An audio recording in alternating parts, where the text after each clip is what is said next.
Thank you very much. How are you? Please be seated. Good evening. Thank you. Welcome.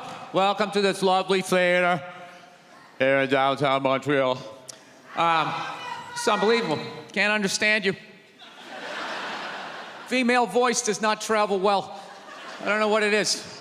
Up close or in a whisper can make your dick hard, but beyond 10 feet, it just sounds like a couple of birds fighting over a French fry or something, you know? There you go. That's how we start. Somebody's coming out of the gate. I'm sick of Obama's wife. Yeah.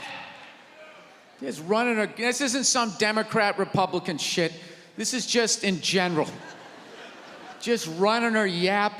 It's just like, shut up. You know? You weren't elected. You know, your husband isn't running a lemonade stand. He's running the country.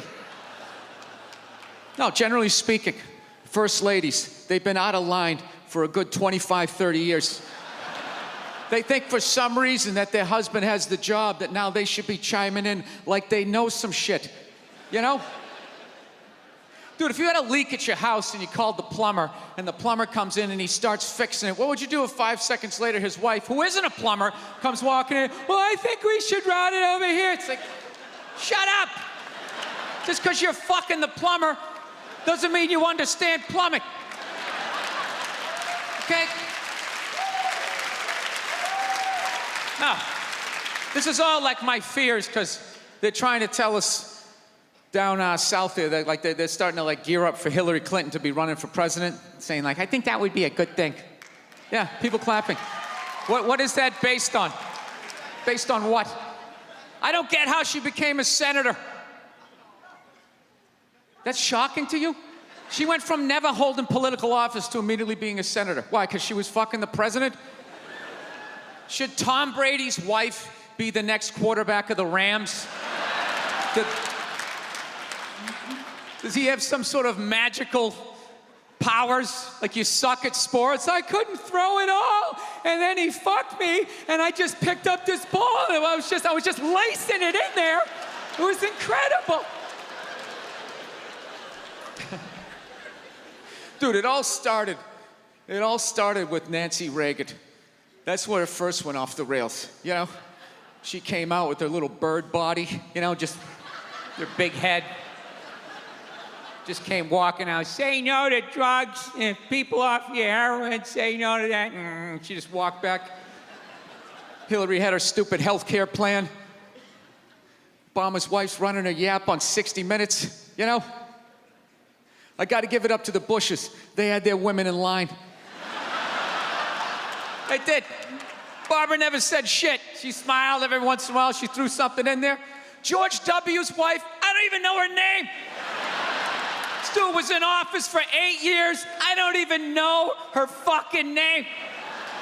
What's it, like Beth or Paige or something like that? He had her on lockdown. Going out there tonight, I'm giving a speech. And when I say something and they laugh, you're gonna nod. You're gonna smile, and you're gonna nod that head.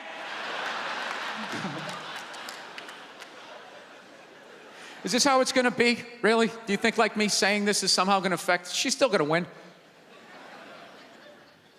Listen, let me ask you this question. Do you think that a woman being president is gonna affect anything? Do you? Oh, do you? What are they gonna do? What are they gonna do? What the fuck is she gonna do? Do you know what the president makes? The president makes $400 grand a year. That's it. He's supposed to keep bankers in line that get like $100 million bonuses. I'll tell you, if you really want, nothing's gonna change, okay? Black, white, dick, or clam. It doesn't make a bit of difference. Nothing is gonna change until somebody's got the balls to start a group, go over the wall of one of these gated communities, and you start slitting some throats. And not just random throats, the right throats. You gotta climb up a tree, be up there with your scope, knowing that in 11 fucking minutes your life is gonna end, right? And take out many of those people as you can. Yeah.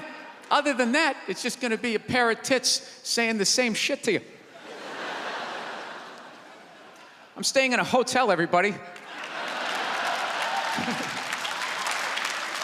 I like staying in hotels. They make me feel comfortable. I feel safe in a hotel. You know, you got the lobby. There's always somebody down there in case an axe murderer comes in. That's the first person that's gonna get killed. You can hear their screaming when you're up in your room. Gives you a chance to plan. Barricade the door, you know, turn on the shower, hide in between the mattresses, right? Little misdirection. Back in the day, I used to stay in motels. I hated staying in motels. Could never feel safe. You were lying in a bed 2 feet from a door that just opened up out into a parking lot. Anybody in the world could just come walking up, kick the door open, you motherfucker, just drag you out of the bed. And you're just lying in that bed, so not ready to have a fight to the death. Sitting there half naked, like nodding off. Meanwhile, there's some guy on the other side of the door with a chainsaw, like. You're lying there like, it's kind of early to be trimming the hedges. But when that dude comes through that door, you lie to yourself as a man that if something like that happened, dude, I just jump up, grab a lamp, let's fucking do this. You know what the reality is? Most people, the best you could do is maybe make a weird noise. Just be like, and that would be it. That would be it. That dude just come in. The last thing you'd see is just ceiling carpet, ceiling carpet, ceiling carpet, ceiling carpet, ceiling carpet. Looking upside down back at your own body, right? I will say this. What I do enjoy about this theater is nobody has told me it's haunted. Anytime you go into a theater, they always give you the history. It was built 1948. It was a tribute to Rocket Richard. Everybody chipped in, blah, blah, blah, blah, blah, blah. And we have a ghost. His name is Michael. I immediately lose all respect for anybody over the age of 8 that still believes in ghosts. It's like, really? You still believe in specters and goblins? What is the end game of being a ghost? I don't get it. You can go anywhere you want to go in the world. You're just going to stay in a basement for the rest of your life? Just waiting for once every 6 months somebody comes down to check the boiler and you get to be like, why wouldn't you go somewhere? Dude, I'd fly right to Washington, D.C., fly right into the CIA building, just start sitting in on meetings. Like, these guys are out of their fucking minds. Fly to the Super Bowl, go right into the huddle. I always wondered what they talked about. I'm not gonna spend the rest of my life in an attic trying to scare some accountant into solving my murder.